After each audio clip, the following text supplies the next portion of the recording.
All right, we're on to part 7 here, dealing with TBS and his historical reconstruction. Theological claims about the divinity or non-divinity of Jesus. It wasn't like what you have now. It wasn't cohesive like that. The manuscripts circulating at the time, they weren't specific enough to totally rule out or totally confirm any one of these different ideas, these different Christologies, these different theological points of view. There wasn't a New Testament canon back then. Really? What are you talking about here? Anyway, let's take this whole thing here in context, because I really want to rip this up. They weren't all reading the same text. They weren't even reading the same versions of the same text. So it was a constant source of heated debate. You had the Gnostics, which you're familiar already. You had the Docetic, the Adoptionists, the Separationists. You had groups that maintained Jesus was born human, not of a virgin, but became adopted to be God's son at his... Okay.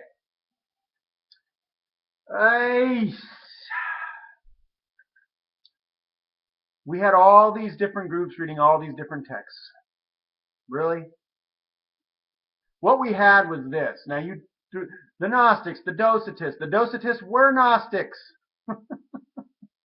They were one of the variants of Gnosticism. You're throwing it all in there like it's all the same. No, what we have is this.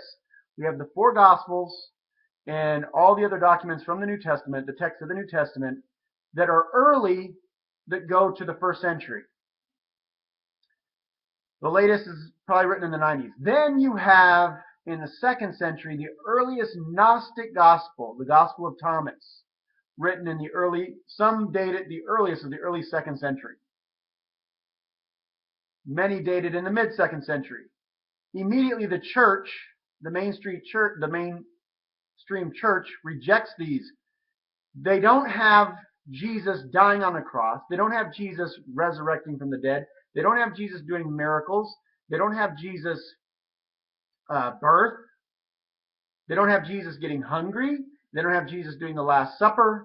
They don't have anything. He's basically just a great philosopher who tells you how to look inside yourself and find the divinity within. Jesus is just basically the mouthpiece for wisdom. That's it. So the early church reads these and absolutely rejects them completely. Now, Gnostics, yes, continue to read them, but they weren't early. They didn't go back to the original 1st generation apostolic community. They were way later in the 2nd century. The earliest is the Gospel of Thomas. The next, I think, is the Gospel of Mary Magdalene, way late in the 2nd century. There's Gospel of Judas. We don't even know, 2nd, 3rd century, maybe. 2nd century, I think maybe the earliest, mid-2nd century. So this whole thing, there's all these different documents that, no, you had the 4 that came from the 1st century that were considered coming from the apostolic community. You had the other documents of the New Testament coming from the apostolic community that were considered inspired, or the writers that were in touch with apostles. And then you had, way later, the Gnostics coming in with their Gospels. And the church immediately rejects them, the mainstream church. Okay, let's keep going here. Baptism. You had people who believed that Jesus was totally divine and not human at all. He only appeared to bleed and eat and be hungry. That was the Docetists. They were the Gnostics. They were a version of Gnosticism. Okay, and then he's going to talk about how people believe he was adopted. Yes, those are the Ebionites. They used a mutilated Gospel of Matthew. So obviously they're later than Matthew was written. Okay? You know, all of that for the sake of show. I don't know why, but they believed that he wasn't actually human at all. You had people that believed Jesus was both human and divine, but not like you think of it, like 2 different beings in one body. Now that's way later. The Nestorians accepted that the divine Logos, the Son of God, was a different person than Jesus the man, but that's later. So you're throwing all these things together to make it sound, oh, there's just all these different groups. There's historical time periods that these go through. The Gnostics were very early in the 2nd century coming out. And then you had the Ebionites that were in the 2nd century. Then you had, going into the 3rd century, you had the Sabellians coming to the fore. And then in the 4th century, the Nestorians coming out. So it's not like there's all these different groups all at the same time in the church. It's just spread out. And then the proto-Orthodox, which you're probably getting this from Bart Ehrman, is just one group among many. They were the dominant group that went back to the earliest texts. Okay, so. And that Christ inhabited Jesus' body for his ministry and for his miracles, and then abandoned his body right before the resurrection. That's the Docetists who believe that, the Gnostics. So he's trying to make it like there's all these different groups. There's the Gnostics who had different variants. Docetists were one of the groups of the Gnostics. And then you had the Ebionites and others. And then you had other heresies down the road. Crucifixion, I'm sorry. You had Christian sects that weren't even monotheistic. Those are Gnostics!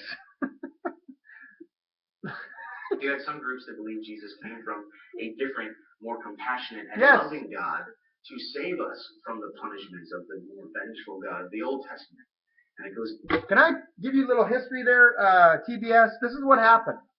The Gnostics were very popular in the 2nd century. From the beginning of the 2nd century on, they started to, even in the 1st century, that's where you have 1 John is written against them. Okay? The group that was in touch with the apostolic community, the proto-Orthodox, however you want to put it, they maintained the 4 Gospels. They maintained there's only one God from the Old and New Testament and all that. And then they saw these other groups as heretical and they rejected them immediately. There was a guy, then there was the Jewish War in 130. And the Jews became very despised. They were seen as like Muslim terrorists in the Roman Empire. Then there was a guy named Marcion who came along in the mid-2nd century, came to the Church of Rome, gave them a huge donation. They really liked that. But then Marcion didn't like the Jewish parts of the Bible. And he said that all the Old Testament is no longer inspired. And we're going to take out Matthew, Mark, and John, because those are too Jewish, by the way. So is it funny that you were talking about how John was Gnostic? And here comes Marcion, who's Gnostic leaning, and he doesn't like the Gospel of John. But he takes a mutilated Gospel of Luke and Paul's letters, some of Paul's letters, and says, this is the canon. Everything else is not. The church in Rome excommunicates him, gives him back his money, and says, bye-bye. And that's in the mid-2nd century. Then you have right after that the moratorium canon that we have that lists the books that the early church is beginning to consider to be inspired. Okay, and you have before them the early church fathers quoting them, like Ignatius and Clement and Justin Martyr and all these others. I'm sorry, Justin Martyr's later. But sorry, Justin Martyr is earlier, I believe, yes. Some cobwebs up in there. So that's what happened. That is the group that believed there were different gods, is Marcion and the Gnostics.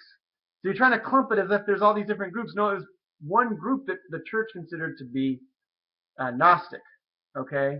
And they were all frayed. And they were later than the group that was in touch with the apostolic community. We're going to stop here and we'll continue on.